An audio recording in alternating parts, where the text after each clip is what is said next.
Kita berjumpa lagi dalam tutorial data mining, Orange Data Mining. Kali ini kita akan mencoba membuat pengklasifikasi citra untuk mendeteksi perbedaan buah naga yang sakit dan buah naga yang sehat, atau gangguan pada tumbuhan. Masih dalam seri pengolahan citra. Oke ya, kita lihat di sini ada image analytic ya. Kita coba import image ya. Import image. Kita klik 2 kali. Ini kita cari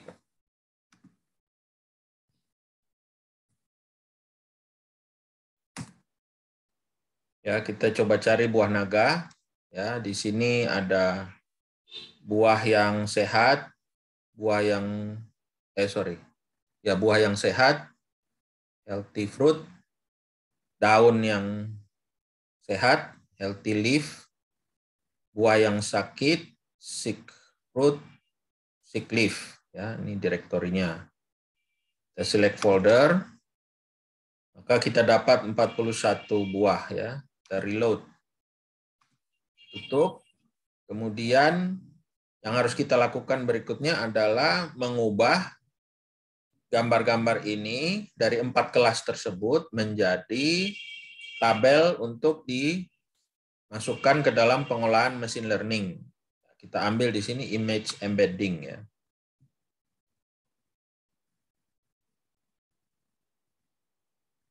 Oke. Kemudian kita tarik garis, kita tunggu prosesnya.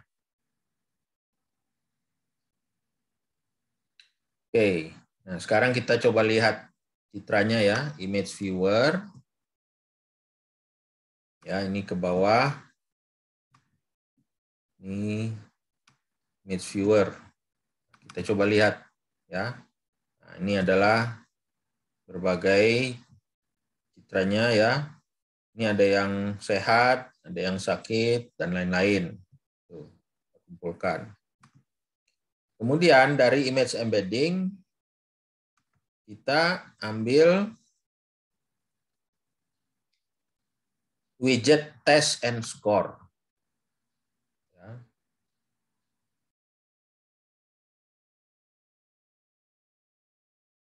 Tunggu sebentar.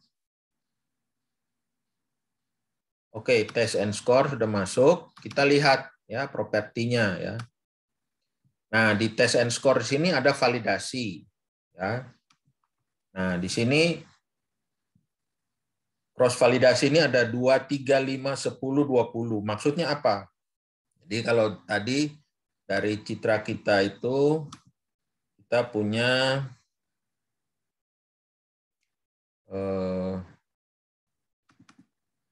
kita punya 41 image.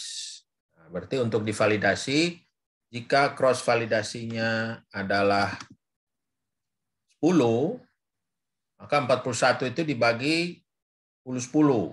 Jadi seperempat. Nah, itu dibandingkan ya, dibandingkan 10-nya dijadikan training, 10-nya sisanya 30 dites dan seterusnya.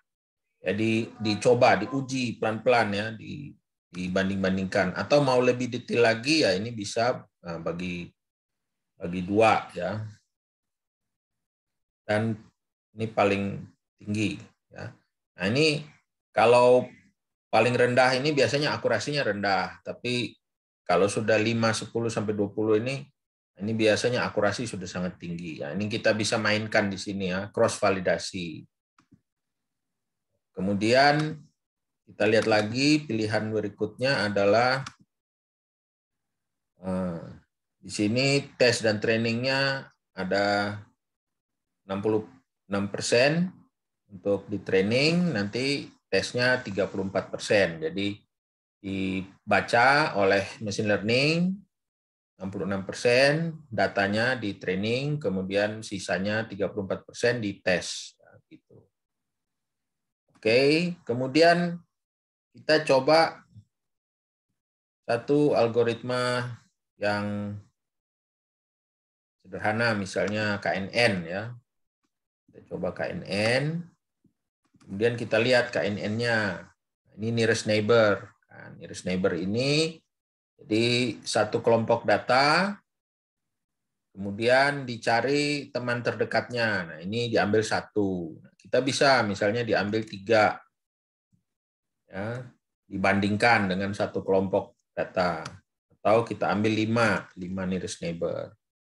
Lalu jarak untuk mengukur kedekatan antara kelompok itu, kita bisa pakai Euclidean. Nah, prinsipnya seperti apa sih? Nah, kita coba ya. Ini masuk image embedding-nya masuk ke test and score. Nah, ini lihat sedang proses running. Oke. Nah, ternyata si algoritma KNN classification akurasinya sekitar 50%. Ya, dia berhasil mendeteksi 50% antara buah yang rusak, buah yang sehat, daun yang rusak, daun yang sehat. Nah, untuk lebih jelasnya kita bantu menggunakan confusion matrix. Ya. Nah, di sini kita lihat confusion matrix-nya. Dari buah yang sehat itu berhasil terdeteksi 58%. Kemudian daun yang sehat itu berhasil terdeteksi 89%. Buah yang sakit berhasil terdeteksi 29%. Buah yang sehat terdeteksi 33%. Jadi yang kita lihat ini diagonalnya ya. Nah, diagonal ini. Nah, ini kesuksesan dari KNN. Nah, apakah algoritma yang lain bisa kita pakai? Bisa ya. Kita coba tutup lagi. Ini kita ambil algoritma yang lain. Ya, misalnya kita pakai support vector machine. Nah, sebelum kita pakai support vector machine, kita lihat dulu support vector machine itu pilihannya apa saja. Ya. Nah, mengapa harus kita lihat pilihannya? Untuk memberikan pilihan bagi skripsi kita ya. Ya, ini. Jadi jangan disambung dulu ya. Ini kita klik kanan, kita ketik SVM, masuk ya. Ini SVM di bawah. Nah, ini kita coba buka. Nah, di sini SVM, lalu ada kernel. Kernel ini mesinnya ya. Jadi ini support vector machine, algoritma besarnya. Di dalam itu ada kernelnya atau mesinnya untuk menyeleksi ya. Ini ada beberapa ya, ada linear, ada polinom, ada radial base function, ada sigmoid. Nah, misal kita pakai linear ya. Kita pakai linear, ini cost-nya jangan 5, cost-nya 2 aja, rendah dulu ya. Nah, ini kita coba. Nah, ini tutup. Kemudian kita hubungkan ke test dan score ya. Kita hubungkan ke test dan score. Kita tunggu prosesnya berlangsung.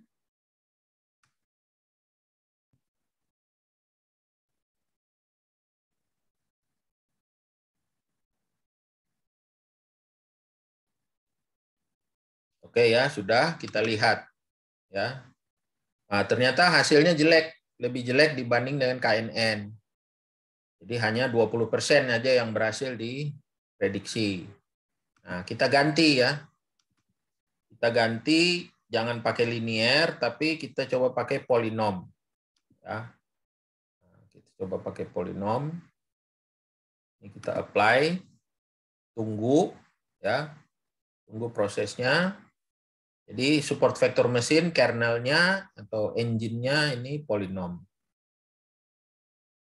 Nah, polinom rumusnya ini ya, G, X, Y ditambah C pangkat D. Ya.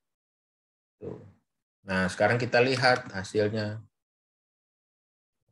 Masih rendah juga ya, 2. Oke, kita coba lagi yang lain. Misalnya kita naikkan ini, cost-nya 5. Masih di polinom, apply. Ya, tunggu.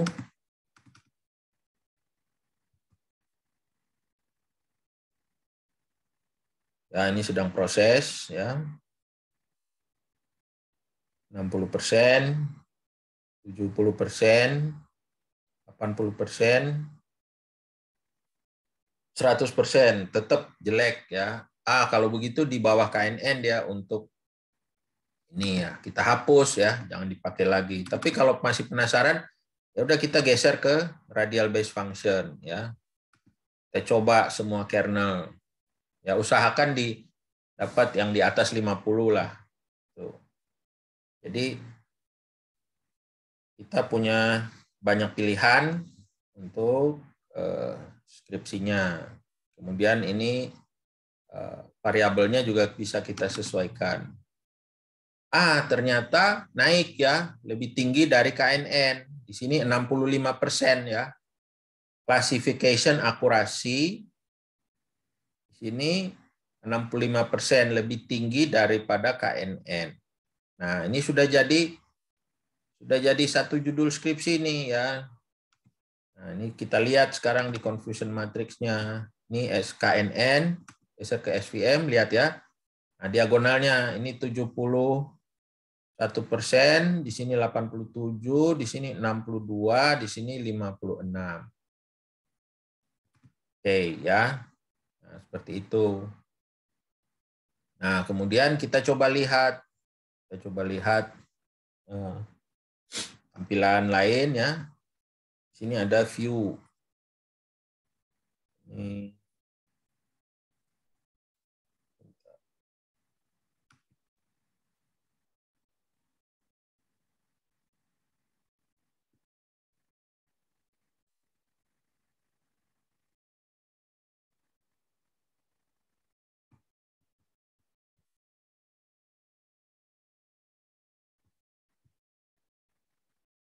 scatter plot coba. Nah, kita pengen lihat sebaran datanya seperti apa ya.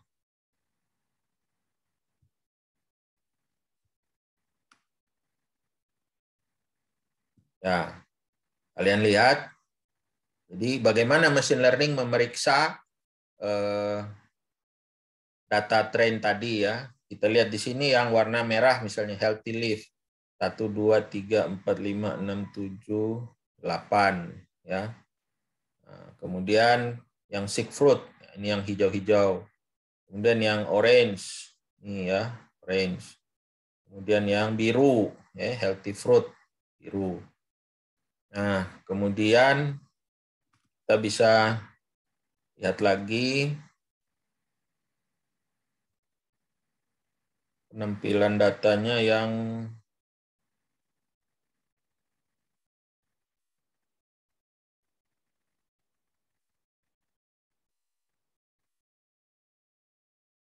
review coba ya. View. Image viewer, corpus semantik. Atau kita lihat di sini ya. Ini ada bioinformatik, ada text table. Apa saja yang bisa menampilkan ya.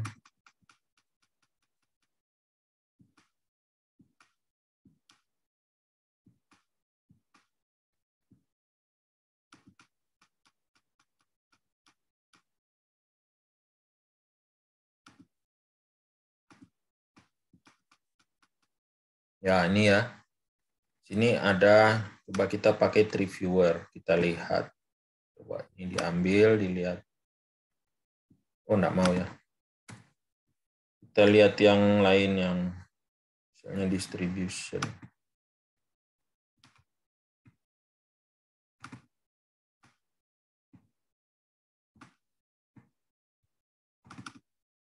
Nah, ini kita lihat Ya, jadi kurva Gaussiannya ini yang merah ini beda sendiri. Beda sendiri artinya apa? Dia lebih mudah dideteksi. Ya. Sedangkan yang kuning, orange atau kuning ini, hijau sama biru ini mepet ya. Nah, mepet ini rada sulit dideteksi ya. Jadi gambarnya mirip-mirip. Jadi sebelum kita melakukan pengenalan citra, kita bisa lihat dulu ya. Kita bisa lihat dulu ini gambarnya mudah nggak ini, presisi nggak atau gampang nggak dideteksi gitu ya. Nah, semakin beda gambarnya, semakin mudah si machine learning memprediksi gambar itu. Semakin mepet ini kurvanya, ini semakin sulit prediksi dilakukan. Jadi ini bisa taruh di sini, ya, bisa taruh di sini, atau kita coba dari sini yang muncul nggak ya? Ini hapus dulu, kita langsung ambil dari sini. Oke, sama ya, sama. Oke.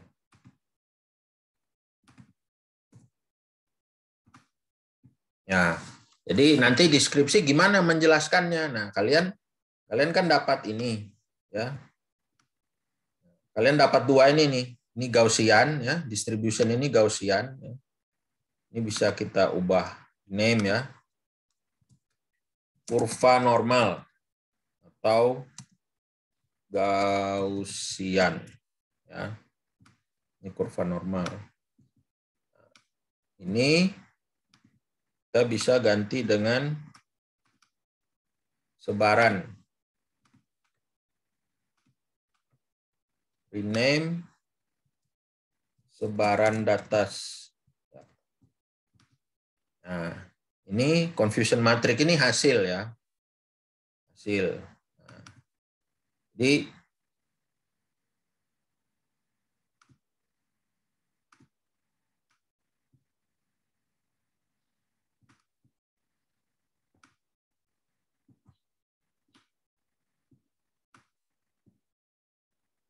ya, misal gini.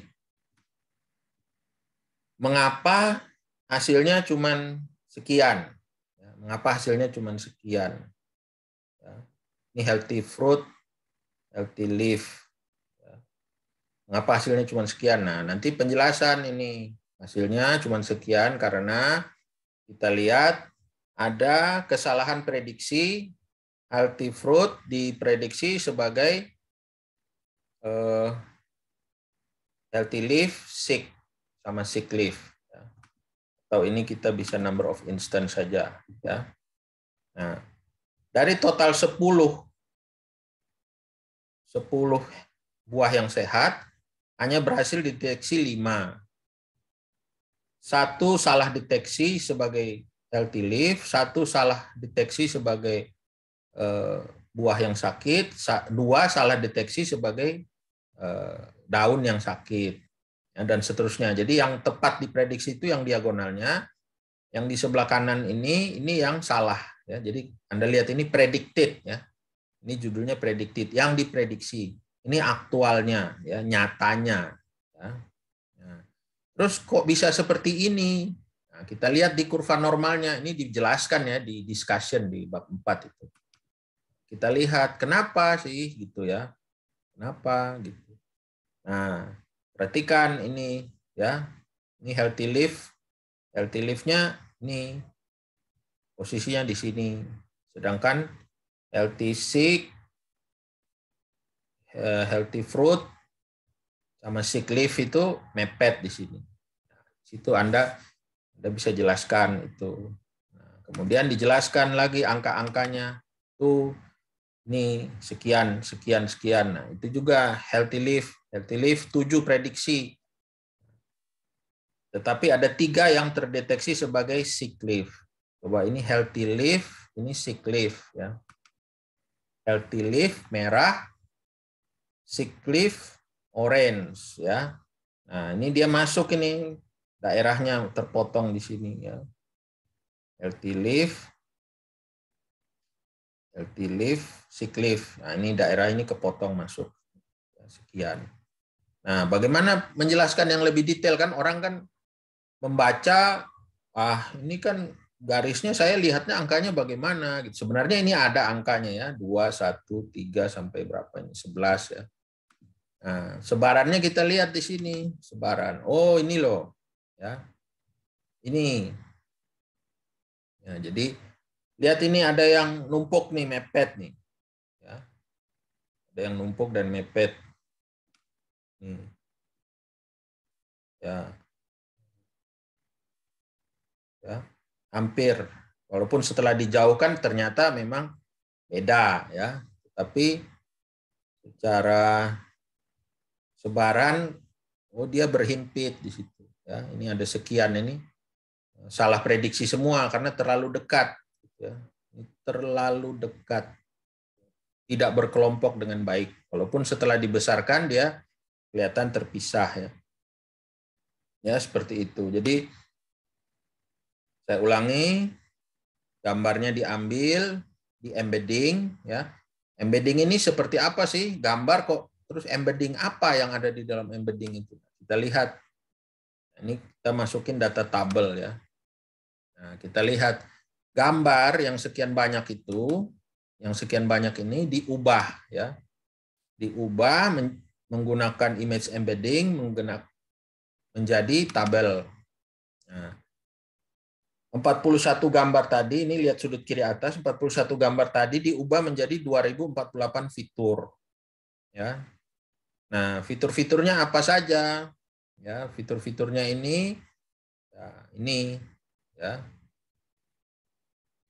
Nah, di sini ada 0 sampai 2048 ya. Nah, bagaimana itu diubah? Itu sudah widget otomatis dari si bawaannya paket Orange, tapi kalau Anda ingin mendalami lagi, wah ini baru 500 masih kepanjangannya. Ingin mendalami lagi seperti apa image embedding itu ya.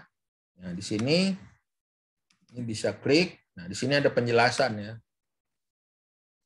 Image embedding itu apa sih? Ya. Nah, kita coba lihat. Apa yang dilakukan oleh algoritma image embedding. Ya, image embedding itu satu algoritma lagi, yaitu deep neural network. Ya, deep neural network. Yang variabelnya adalah sekelompok gambar, citra. Ya. Kemudian, apa yang dilakukan? Ya, citra-citra itu diwakili oleh sejumlah angka. Ya, ada RGB, ada panjang lebar, ada hue saturation, ada macam-macam gitu ya. Nah, nanti ada pelajaran lain lagi untuk image embedding ini ya. Nah, ini contoh-contohnya, ya, silakan baca. Kemudian algoritmanya macam-macam ya. Ada inception, ada SqueezeNet, ada VG16, VG19 gitu ya, macam-macam. Nah, yang kita pakai ini Inception, ini Google Deep Neural Network. Ya. Kalau SqueezeNet ini adalah ini metode lain lagi, pretend model. Kemudian ada algoritma lain lagi, VG19 ya, Visual Geometry Group. Ini dikembangkan oleh Universitas Oxford. Ya, kita belum masuk ke sini, ya, tetapi kurang lebih apa sih yang dikerjakan gitu ya. Nah, jadi si gambar diolah pakai deep neural network menjadi tabel dengan isian fitur-fitur sebanyak 2048. Jadi kita pangkas, kita tidak bahas image embedding, kita bahas bagaimana kinerja dua algoritma ini, KNN dan SVM, untuk memprediksi citra buah naga yang sehat dan sakit. Ini kita ganti nih, rename ini ya. Kita save as. Nah, ini kemarin ya minyak goreng ya. Ini kita ganti ya.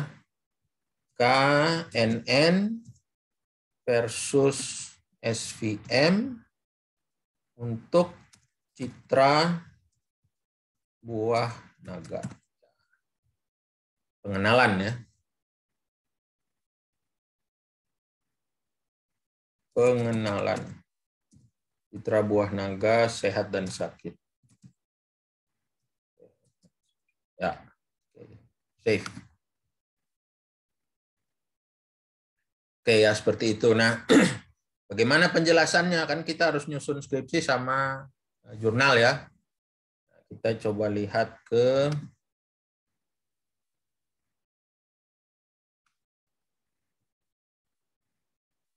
mana ini. Mas dulu.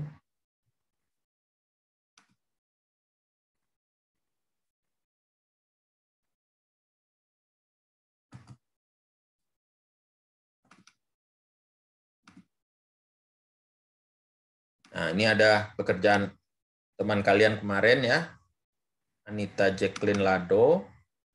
Ya, silakan nanti saya kirimkan artikelnya.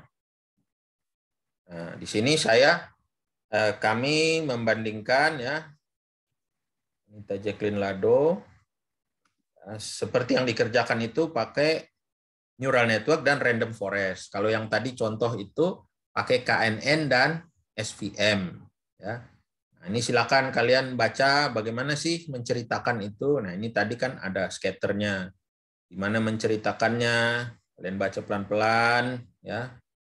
Ya, cukup singkat ya, hanya berapa ini? Hanya 5 halaman kalau nggak salah. Ya, ini 5 halaman ya. Ini lihat ya, 1 sampai 5 ya. Mengukur kinerja dari beberapa pengklasifikasi ya, mengukur kinerja dari beberapa klasifikasi berdasarkan dataset dengan kriteria tertentu. Ya. Dan seterusnya. Nah, ini hasilnya 70% sampai 82,9%. Nah, kalau tadi ini hasilnya berapa nih? Ya, antara 51% sampai 65,9%. Nah, nanti kalian lihat, oh SVM-nya pakainya apa tadi? SVM-nya pakai radial base function. Gitu. Kalau sigmoid gimana? Kita belum coba ya, ya nggak apa-apa, dicoba aja gitu ya. Cobalah sigmoid, gitu. Apply. Ya, tunggu.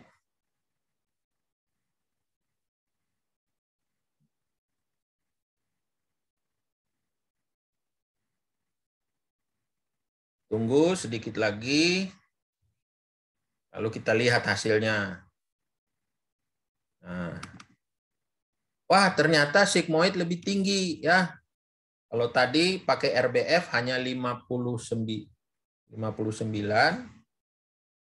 sekarang sigmoid ternyata 75 ya. Jadi nanti rentangnya dari 51 sampai 75. Nah, kalau kita lihat tuh ya. Ya, kurang lebih seperti itu ya. Kurang lebih seperti itu. Jadi citra dikumpulkan ya, diuji embedding, diubah menjadi tabel di image embedding, kemudian dites dan skor. Kita pakai ini cross validasinya ya, cross validasi 10. Atau coba kita naikin cross validasinya, bisa nggak? Ya udah coba naikin jadi 20. Tunggu, sedang diproses ya. Nah, itu kan tadi 10. Nah, biasanya 20 itu lebih tinggi.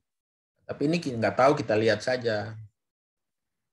Jadi, segala macam perubahan yang kalian lakukan di sini ditabulasi, lalu dijelaskan. Ya, mengapa sekian? Karena ada perubahan variabel di sini. Mengapa sekian? Karena ada perubahan variabel di mana.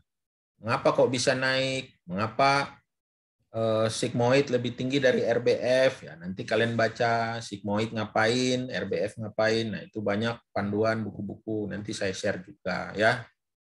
Ya, kurang lebih seperti itu. Kita lihat lagi sedikit. Tes dan skor hampir habis.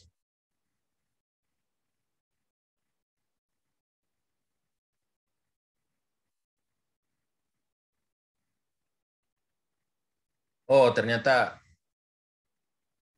rendah ya. Ini 73. Tadi itu lebih tinggi ya. Nah, ini kita balikan aja. Kembali. Kita kembalikan. Jadi, tinggi atau rendahnya akurasi klasifikasi sangat bervariasi, bisa ditentukan oleh kualitas citra atau juga pilihan kernel, pilihan algoritma pengklasifikasi yang digunakan.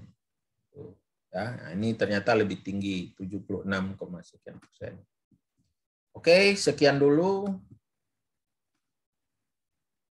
Sampai berjumpa di tutorial berikutnya.